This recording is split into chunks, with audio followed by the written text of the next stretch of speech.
It is UFC 291 fight day. Now this event has been talked about for the longest of time already. And once they mentioned, literally the first day that they mentioned this fight was going to happen for the BMF belt, Dustin Poirier versus Justin Gaethje, everyone lost their shit.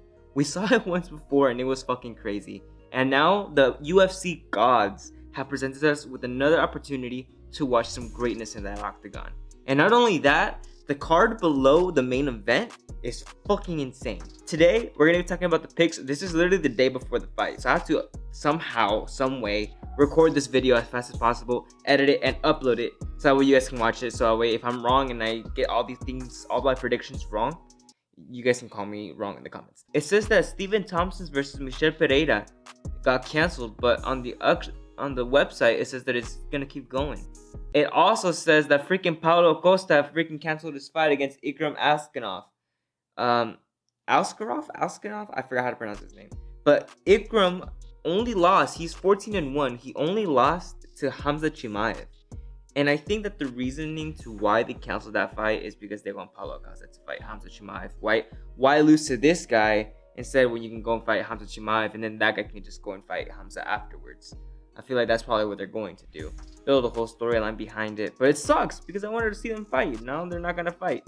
Paulo Costa had fought in Salt Lake City last time against Luke Rockhold, and both of them got pretty gassed, I would say. Luke Rockhold a little bit more for sure, but, you know, let's see how... Well, he's not fucking fighting, so we're not even going to be able to tell. Let's go into...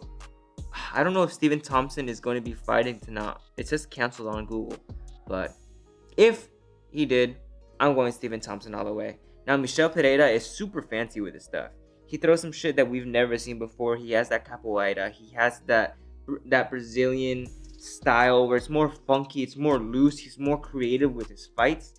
And you really never know what's going to come out of him. He does some flips. He does some kicks. He does literally everything. He's 28-11 with 2 no contests. That man has experience in the octagon. But yeah, I'm going to go for Stephen Thompson. That guy looked incredible against Kevin Holland the other time that they fought. That karate style really came to show. And I'm excited to see him fight again. If he's fighting today, I don't know. It says canceled, but I'm hoping for the best. Hopefully they didn't cancel it. Michael Chiesa versus Kevin Holland.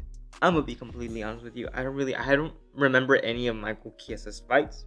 I'm very familiar with Kevin Holland. I've seen his fights. I'm a huge fan of him. I'm glad that he didn't retire, even though he said he was going to.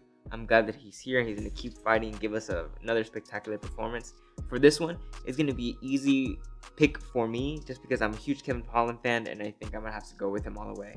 Kevin Holland for the win for this one against Michael Chiesa in the welterweight division. Tony Ferguson is coming back. A lot of people are calling this as his retirement fight and he's going to be fighting against Bobby Green. My friend Tony Cortez is actually training with Bobby Green. So I'm kind of in a little, I don't know who to go for, you know. I'm a big fan of Tony Ferguson. He hasn't been doing all that well in his past fights. He's lost his past 5 fights. But after that Justin Gaethje fight, he was never the same, you know.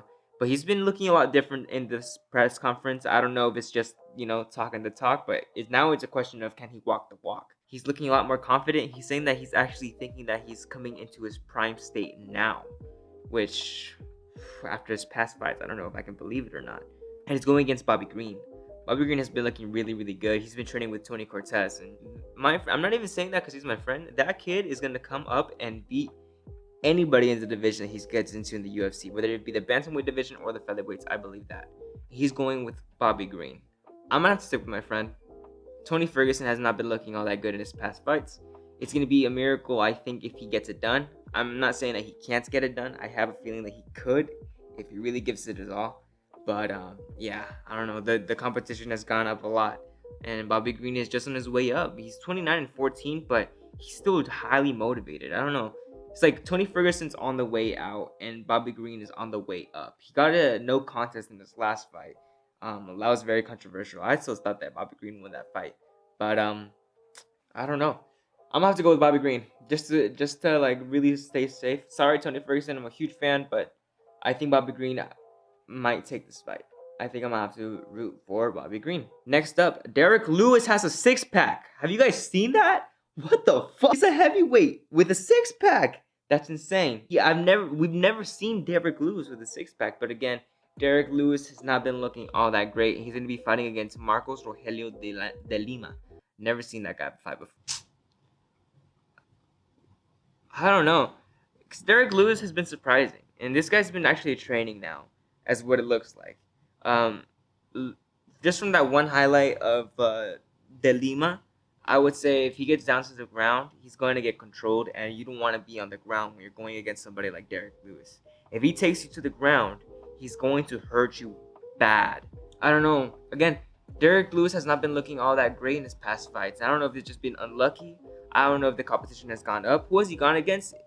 I know his competition has been very, very high these past fights. Let me see. He lost against two Sergeys. He lost against Sergey Spivak.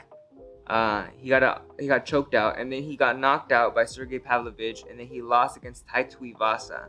He lost against Cyril Gane. I think I'm gonna go with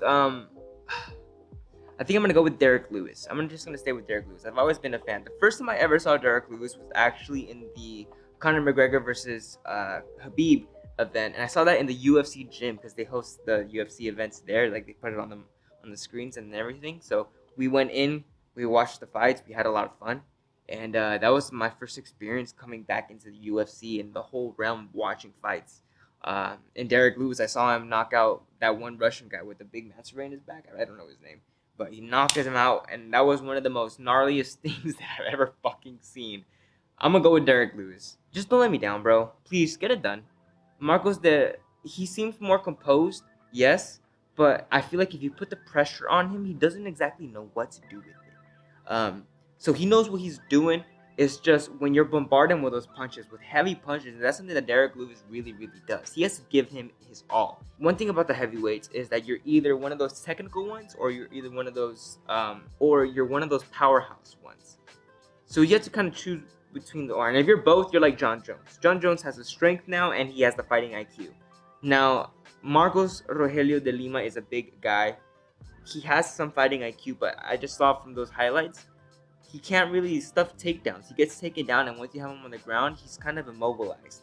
If you can manage a way to keep the pressure on him the entire time, take him to the floor, leave him down there, or not even, just keep putting the pressure on him. Whether it be on the stand-up or on the floor, just keep putting that pressure on him, and I promise he will break. I think that's the best way to beat Marco Rogelio de Lima. I'm going Derek Lewis. Now for the co-main event, that's when we start getting into some freaking exciting stuff. Oh, they're all exciting, but this is when we start going a little bit freaking crazy. Jan Blachowicz versus Alex Pereira. This is Alex Pereira's debut in the light heavyweight division. He was in the middleweights. Jan Blachowicz has beat Israel Adesanya before. We talked about this before in another video, and we expected this fight to happen. Now, I don't know how it's gonna go. I can see Alex Pereira beating him in the stand-up. I can see Jan Blachowicz just completely dominating from the stand-up and taking it down to the floor and just immobilizing him. I can see Alex Pereira hitting him with that left hook and knocking him out. This is one of those hard predictions. But from experience, from the resume, from the attributes, I think I might have to go with Jan Blachowicz. He has to take it to the floor. I don't think you should stand up with Alex Pereira. And if you do, you have to be very fucking careful. I'm going... Fuck.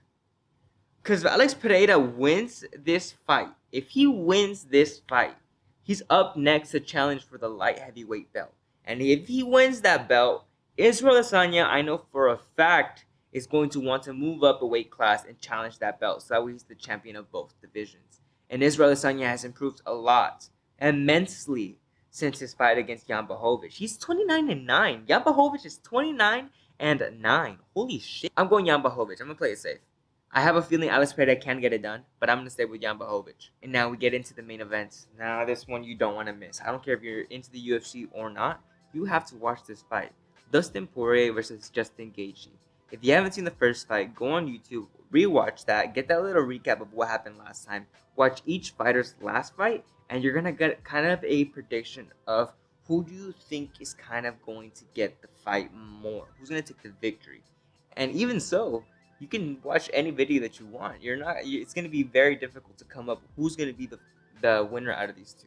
Justin Gaethje looked incredible in his last fight against Rafael Fiziev. He was getting those uppercuts. He was outstriking him. He actually went for a takedown. And that was like one of the first times he's done it, even though he's a D1 wrestler. He said it a lot of times. He's tired of it, but I don't know. He doesn't have to rely on his wrestling to win sometimes. He just freaking goes and knocks people out. He outstrikes people.